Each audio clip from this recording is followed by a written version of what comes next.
మాట్లాడారు. సో ఇక్కడ విచ్చేసిన మీడియా మిత్రులందరికీ thank you so much. And ఎప్పుడైనా కానీ లైక్ ఫ్రెండ్స్ కానీ ఇక్కడ ఉన్న వాళ్ళందరూ ఫ్రెండ్స్ ఫ్యామిలీ మెంబర్సే. సో ఒక చిన్న స్థాయి నుంచి స్ట్రగ్లింగ్ స్టేజ్ నుంచి ఎవరైనా ఫస్ట్ సినిమా తీయంగానే మన చుట్టుపక్కల ఫ్రెండ్స్ ఫ్యామిలీస్ అరే మా వాడు సినిమా తీసిండ్రా బాయ్ మా దోస్తుగాడు అని చెప్పేసి ఇక్కడ ఎంతోమంది వచ్చిన వాళ్ళు ఉన్నారు. సో వాళ్ళందరికీ థ్యాంక్ యూ సో మచ్ మా సైదుల్ని ఎంకరేజ్ చేసినందుకు. ఎందుకంటే మీరే ధైర్యం. సో ఆ ధైర్యంతోనే ముందుకు వెళ్తూ ఉంటాం. అలాగే సైదులకి అండ్ మన డైరెక్టర్ గారికి అండ్ ప్రొడ్యూసర్ గారు అందరికీ ఇక్కడ ఎంతమంది ఫ్యామిలీస్ ఉన్నారు అందరికి థ్యాంక్ యూ సో మచ్ వచ్చి ఎంకరేజ్ చేస్తున్నందుకు అండ్ మీడియా మిత్రులకి. అండ్ సినిమా అనగానే రంగుల ప్రపంచం అంటారు. బట్ ఫ్రాంక్గా మాట్లాడితే మీ అందరికీ రంగులు చూపిస్తూ మేమందరం బ్లాక్ అండ్ వైట్లో బతుకుతూ ఉంటాం. ఎప్పుడు ఏమవుతుందో తెలియదు, ఎప్పుడు హిట్ అవుతుందో ఫ్లాప్ అవుతుందో యావరేజ్ అవుతుందో ఏమవుతుందో మా ప్రయత్నం మేము చేసుకుంటూ వెళ్ళిపోతాం.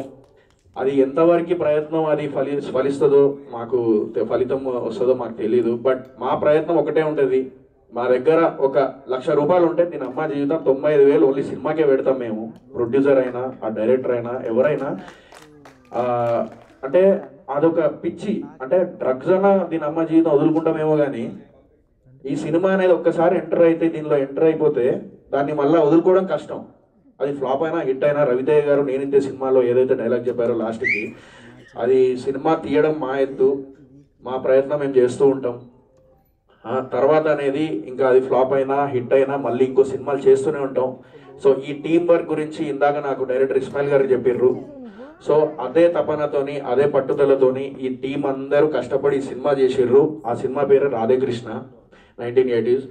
అండ్ సో ఇందాక మ్యూజిక్ రాజా నిజంగా చాలా అంటే చాలా బాగా చేశారు బ్రో. నాకు చాలా బాగా నచ్చింది మ్యూజిక్.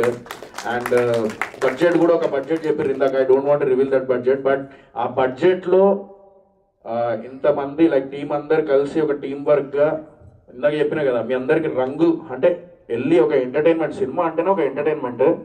ఆ ఎంటర్టైన్మెంట్ లవ్ స్టోరీ అవ్వచ్చు, థ్రిల్లర్ అవ్వచ్చు, హారర్ అవ్వచ్చు, ఏదైనా అవ్వచ్చు.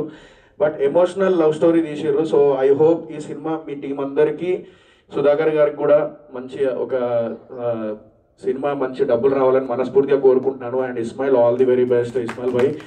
అండ్ మా సైదులు హీరో. సో అండ్ బ్రహ్మరామిని. సో మీకు కూడా ఆల్ ది వెరీ బెస్ట్ ఇద్దరికి. అండ్ స్టోరీ ఉన్నప్పుడు మంచి స్టోరీ ఉన్నప్పుడు ప్రొడ్యూసర్స్ దొరకరు.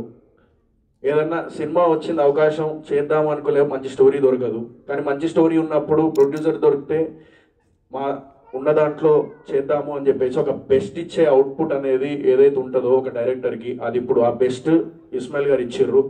So thank you so much to each and every one. So ఇలాగే ముందు చిన్న సినిమాల్ని ఎంకరేజ్ చేస్తూ ఆడియన్స్ ముందుకు తీసుకెళ్లాలని మనస్ఫూర్తిగా కోరుకుంటున్నాను. అండ్ ఈ మధ్య లైక్ అన్ని జరుగుతున్నాయి. లైక్ అందరికి తెలిసిందే మీడియా మనం అందరం ఒకటే ఫీల్డ్లో ఉన్నాము. సో లైక్ మనం అందరం బ్రతికేది ఒకటే దాని మీద సినిమా.